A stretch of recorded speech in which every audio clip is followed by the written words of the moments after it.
Apbren, as we head into the land of Dawn, spawn points have been set and players are moving out. It's going to be TLPH out on blue side up against Falcon's Apbren on the red. I'm loving how still they remain quick and dirty with their lineup, even if we did get the whole Julian jungle wrong. They just sent them in mid, same amount of burst, and then put a Nolan in the jungle. Ooh. Flicker out by few. I mean, this is a similar situation to what we saw in game number 1. They get that early trade against few to play in this mid lane, get an early battle spell, but all of a sudden they get punished, and maybe it's going to come through their jungle in Kyle TZ. With that being said, guys, starting on July 24th, it's the female pro players' time to shine. Catch the MLBB Women's Invitational 2024, where 12 teams from 11 regions break barriers and redefine esports. Super Marco catches a few beads there. Oh no, Kyle TZ put down 1/10 of his health. Carl TZ looking for him. The answer from Ogwin. JP topping up Carl. Again, this is very reminiscent of game number 2. In comes Ogwin. There's the knock up, looking for the kill. Benny Cutie draws first blood. Kyle TZ hunting. Finds a 1. That's JP down. Super Marco puts them all back through 1 for 1. Man, I can't believe Few actually was capable of participating in that fight, and they got away with it as well, right? As for mention, you know, Kyle TZ, he makes things happen, he gets the kill. But at the same time, if Few was level 3, it could have been even cleaner, and yet he just teetered on the edge. Let's look at the XP lane. Again, I'm expecting a lot to come from both Flap TZ and Sanford here. Flap TZ just allowing for this freeze to happen. Not so sure if he knows that Carl TZ is just around the corner. Turtle coming up in a few seconds from now. Real quick, a look at the emblems. Based off of the emblems here, I'm rather surprised because Few is one of the few people that I would have imagined would like to have the lethal ignition, but now that he's in lane, it kind of changes the dynamic a little, right? Having the Impure Rage is actually not a bad idea, right? Especially when you can start chunking out some of the bigger members very, very slowly, but honestly consistent. Oh, look at this duel up top, like Rock and Cena going at it. Oh no, down bottom, let's switch it up. Turtle already started the flicker in by Flap. No one home. Down goes Few. Sanford coming in. The Black Dragon form down to the Dragonoid. Flap looking to burst him down. Primordial Wrath already set in. Kyle TZ pushing them through. Down goes JP. Down goes Carl. Ogun finds him. Even 40's gonna fall. Marco finds him. 3 for 1 the trade. Falcons Apbren. A good rotation from the side of Falcons Apbren. Honestly, really split on that fight. Benny QT is still going to be able to get entire gold plating in the meantime, so it's not the end of the world, but 3 to 4, baby. This is getting... Wait, hold up. Uh-oh. Benny did get a lot of bank there. I wonder if Ogwin's going to get away. I mean, Flap's nearby. Carl TZ, no one knocked up, and that's enough to help the disengage. Yep, and here we go. The diversion's coming out, and Few might say no to this. Oh, they get out just in time, making sure that Carl TZ is catching up with tempo, especially against a hyper-mobile assassin like Kyle on a Nolan. All right, Baksha Unity is quick. Divergence faster. Way faster. He was going to get there anyways, so this is a small economic advantage for Falcons Apbren, and Carl TZ is going off of the momentum from game number 2. Honestly, he did well in the first maybe 2/3 of that game, up until they were just starting to force fights. Now, they got their eyes on the prize. They're still maintaining their priority and rotating much faster than Falcons Apbren can respond, but man, Falcons Apbren just always know how to welcome Liquid Echo, even if they are man down. Well, I think also because Falcons Apbren, they always listen. Everybody can technically be a shot caller, and more importantly, whoever has the lead should be the one they're playing around. I think that Falcons Apbren are listening to Kyle. Hey, I'm going to be ending up on this side of the map. Can we make anything happen by the time I get there? And here, Carl TZ is caught out by Ogwin. Sanford comes through as well. The answer, the final slash. Ogwin down to 1/10 of his health, flickering on back. That's a Black Dragon form spent by Sanford just to disengage. That's a turtle coming up in half a minute. Yep, but that's also his Petrify as well, right? That's pretty big. No Black Dragon form, doesn't have the Petrify. By the time the next turtle spawns, he's not going to have many resources to really try to make things happen, right? So he's going to depend on JP's Minoan and Fury to set things up. At the end of the day, right, Benny QT still needs plenty of time to scale, and what? Minoan and Fury used to disengage. Oh, it's just a close call. It's a close call, but it's a huge win for Falcons Apbren. Oh, blazing the wet by Super Marco right in Benny QT's face. place. Answered with the entropy. Super Marco overheating. Kyle TZ coming through, gets caught out. Benny Cutie goes down, taken up by Ogwin, but Kyle TZ falls as well. I don't think Ogwin's gonna survive this. No, sir. That will help him get through. Vengeance in, but Sanji gets a double kill. The mid lane genius. Another one off camera. What happened to Few? I think he may have walked up too far and got punished, but then how did he die? Where was the damage coming from? I mean, Sanford killed him at the end of the day, right? And he didn't have his Petrify, like we mentioned, and doesn't have the Black Dragon form. Maybe he used the Black Dragon form. It's tough to say. At this point, we were too focused on the top side of the map. At the drop of a hat, suddenly Liquid Echo have turned it on Falcon's Apbren. They're up by 1,000 gold. They pushed up top, and they took the second turtle. What happened?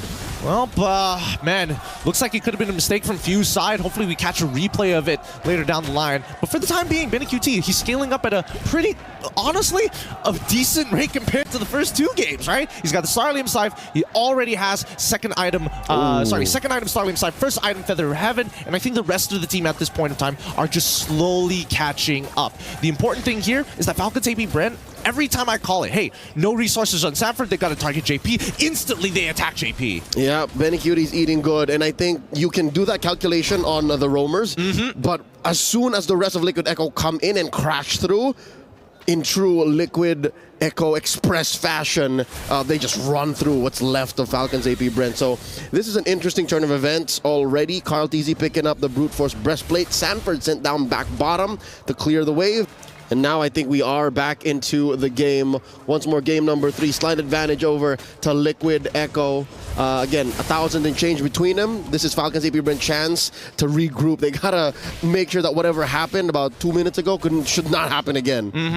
Let's look at the build so far, because right now Carl TZ is actually going for quite a greedy build with the Brute Force Breastplate. He wants to be able to kind of keep up with pace, but more importantly, getting in and out of these fights is going to help a lot when you have the extra movement speed. Yep, looking at the build on Few right now. First up, the Genius one. So that is incremental advantage. The more you keep hitting, the more you deal more damage. And Falcon's Apbren, I'm not so sure if they have the time to do that. With how fast Liquid Echo just, you know, at the drop of a dime, crash in. Oh, here's a push coming through. Benny Cutie gets in with the entropy. JP catches Few, dashing through with the flicker. Oh, Few's gonna die. Okay, I mean, Few, he needed a couple more seconds, but now at the turtle, it's all up to Carl. Oh, Turtle here at a 10th of his health. Carl TZ secures. Down goes Flap TZ. Marco blazing duet away. Carl stopping him right in his tracks. Another entropy from Benny. Down goes Marco. 3-4-0. Never doubt him. Best in the world. Carl TZ does not miss on these retributions. Oh no. And they're going to pull him over the finish line. They're going to pull and drag TLPH to get there. They pick up the kill on Ogwin, and now the momentum shift in the crowd. Listen to their screams. The cavalry is alive. Make it a 4-for-1. Falcon's Apbren left in shambles. Kyle TZ, he knows what's coming. Sanji goes into that bush via diversion. And what does that mean for the economy? Look at this, the Holy Crystal. This is Benny QT's Trinity. Yep, and that's why they're up on that Amazon stage. Benny QT is walking around like Jeff Bezos right now. He is packed. It's the Amazon Arena. Yep, it is the Amazon reason for a reason. But look at him. He doesn't even care. They're still going. Carl TZ from the flank. Flap TZ taken out. Sanford coming through. Can he stop Ogwin? The answer is yes. Down he goes. Another 2 free kills for the cavalry. I mean, this game is starting to spiral out of control. Oh, can Kyle dash through? He's leaving these rifts, these fractures. Oh, no. There's a diversion of top in that bush. Can Sanji stop him? Kyle, where are you going? He's cornered. They need some help, Carl. He's going to put him out of his misery. Where you going, buddy? Retreats him down to the ground. That's the shot. And that's the shot from Sanford. This has spiraled way out of control, but despite chasing all the time wasted and bought by Kyle, look at what Falcon's Apbren have done. They've kind of reset that mid lane. They're coming down to clean up that bot side. Sure, take our tier 2, whatever, as long as you don't extend this lead further than this. They're crawling. All this while Liquid Echo are galloping. For every inch Falcon's AP move, Liquid Echo are a mile ahead. This is amazing. This is huge. I mean, yes, economically speaking, that's what, 3K, 4K? But look at the map get in. Unironically, this is the biggest lead we've seen from Liquid Echo in a while. In the whole series. Yeah. Wait. Where's the TP going? Down to the bot side? Oh, they go ahead and, Few. Ever However, the wily veteran puts up a huge wave there. I mean, this is plenty for Liquid Echo to deal with, but not like it's going to cost them much. Falcon's Apbren, they're really struggling, but every little move counts. I could see it. I could see the PTSD in Few. I remember during the final, same thing happened, right? They took the Lord, he's trying to push, he gets caught out and dies. He's not going to make that same mistake twice in such an important series. And just as quickly, he switches up to the top after that recall. Tries to take care of as much of the wave as possible. This is an enhanced wave. Sanji clearing out the bushes. Sanford making sure that he can catch someone with a full combo, hell, maybe even just a dash in with a petrify. They are gonna push in through tier 2 up top. That's a Holy Shield still standing. What is this? There's a fight here. Ogwin flickering on out. Okay, still alive. Oh, just shifting through the map. It's just to disrupt tempo, right? Because Falcon's Apbren, they're not farming in this point of time. They are chasing Few down. And if Few can waste even more time, it's better for them. Oh, there's a dash, there's a flicker, and he's still running. He's using the Wilderness Blessing to its maximum. And the dash, he didn't even need to use the Cyclone. I mean, that's reverse psychology. I know you know that I'm not going to use it, so I'm not going to use it. Exactly. And he gets away! Exactly. And now he's come to a point in the game, especially with his items, that his CDR is going to make sure that he's roughly around 7 seconds per ability. If not, if I'm correct, it should be around 8. We'll double check on the items in just a little bit. But because of these motions, it gives Falcon's Apbren an opportunity to kind of open up the opposite side of the map. They're trading vertically, technically, in terms of land masses, right? Let's cut the map directly in the middle. There's bottom side and top side. And with what Few did, it opens up the top side. Which is all the more amazing for a lineup such as Falcon's Apbrens, because they don't have the low yi. They have to walk through everything. They have to take everything by land, the old-fashioned way. And here we go. We see it. It's 7. It's 7. Thank you so much, observers. Now, as we get back into this game, Skypiercer already purchased by Kyle TZ. They're not going to let Benny QT stand and take the entire Primordial Wrath from Flap TZ again and survive. We need to see Kyle TZ step up, or at least have him get set up. I think that's what's lacking, but that's because Liquid Echo are doing so well to protect Sanji, to protect Benny Cutie. I didn't even notice Sanji is yet to suffer a death. Yep, he's having a perfect game right now. I mean, considering that the previous game he basically got a bronze medal for that performance in KDA, now he's like, I'm making up for it. I better get MVP by the end of this. And he's on his way, well on his way. He's got about 30 seconds off of this flicker, an extra layer of protection. There's a Lord spawning in about 10. Flap TZ here, dueling with his TZ brother. Oh, JP coming up. Ogwin holding the line as well. It's paternal combat up in here. They're both holding on to their big ticket ults, but I don't think Falcon's Apbren are ready to fight. They still need a little bit more farm. You're looking at a 5k gold lead for the cavalry. They're thinking about their children. They're thinking about their families back at home, how important it is to win this match. It's a huge chunk of money as Carl TZ zones out Kyle. Ogwin gets caught out. That's a lot of ult spent to catch one, but I'd say it's worth it. Falcon's Apbren are a man down as Liquid Echo work on the Lord. A third of its health, a fifth, a 10th, and that's a secure for Benny Cutie. Well done by Liquid Echo here. Really bouncing back hard against Falcon's Apbren. This might just be a full comeback here because it looks like Liquid Echo are awake. 6k now, the gold lead for the cavalry. Expected to grow a little bit more as soon as this Lord spawns. Liquid Echo will attempt a 3-lane synchronized push. That's going to give Falcon's Apbren a lot to think about. And now in hindsight, Gideon, I got to say, Falcon's Apbren from a scale of 1 to 10 on wave clear, they're barely a 6. It's not the greatest in the world, and definitely, yes, it's not like it's impossible to clear a wave. No, that's not what we're saying. It's just very dangerous to do so. You got to put your body in the line of fire, and if you walk up too far, Sanford could jump on you, JP could jump on you. Benny could blast you. And we've seen how many times Benny has blasted people with a Natan at full build. Honestly, at 3 items is usually enough. And now he's at more, and that's scary. 14 minutes in, all waves in sync. Carl TZ like a shark in the water, just looking around, circling through this mid-tier 2. Lord with an enhanced wave up top. Super Marcos, this is what we're talking about. It's so hard for them to defend, and they're going to lose this inhibitor, maybe another. And here's the Black Dragon form just for good measure. They want to guarantee at least one inhibitor here. They've set themselves up pretty well. They've missed the checkmate angle, but they'll create as many advantages possible for the next upcoming Lord when it does show by. Let's see a mistake by Few here. Oh, Few dodging that Unity. They are going to be successful in defending a mid inhibitor. Bottom lane as well. Falcon's Apbren still breathing.